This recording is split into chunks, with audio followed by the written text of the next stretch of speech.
So And those are all like different keys that give you different feelings, right? right, different chords, different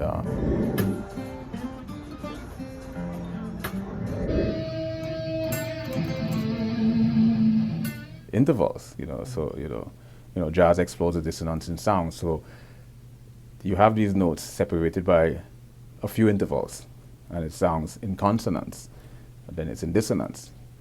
And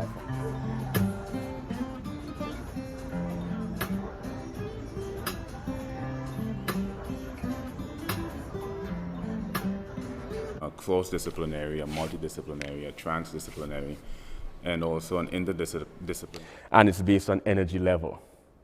Who energy level determines if there's going to be a camaraderie, whether there's going to be an absorption, whether there's going to be a transmission, and it's quite an intriguing phenomenon.